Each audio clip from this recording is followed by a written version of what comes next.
In today's video, I'm going to teach you how to send automatic messages on Slack. Whether you want to remind your team about a meeting, announce important updates, or simply plan ahead, scheduling messages can be a real time saver. Let's dive right in and explore how you can do this seamlessly. To get started, first things first, you need to have access to your Slack workspace. So, open it up and locate the channel you want to send your message to. This could be a team channel or a direct message conversation. If you're working in a company workspace, just make sure you have the proper permissions to send messages in the channel. Once you're in the right place, you're ready to compose your message. Simply click on the message input field at the bottom, just as you would for any other chat. Start typing your message.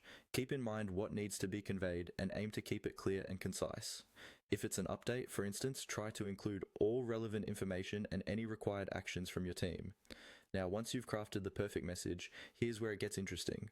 Take a look at the bottom right of the message input area. You'll notice a small arrow pointing downward.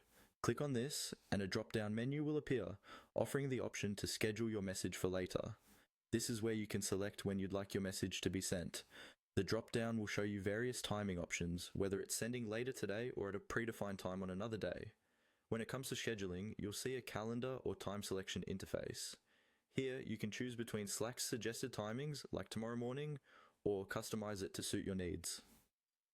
Pick a date and time that align with when your team is most active or when the message is most relevant.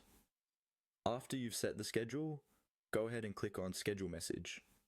This action confirms your selection and stores your message in the scheduled messages queue. It's really that simple. You can leverage this feature to ensure your messages are sent during optimal times, even if you're not at your desk. Finally, if you want to review or modify any scheduled messages, just click on See All Scheduled Messages. This option lets you see a complete list of what you've queued up. It's a great way to double check your work, make last-minute changes, or even cancel a message if something changes. And that's it. By following these steps, you can effortlessly schedule messages in Slack, allowing for better communication planning and efficiency. Thanks for watching. We hope you found this tutorial helpful. Subscribe for more tips and tricks in the digital workspace world. See you next time.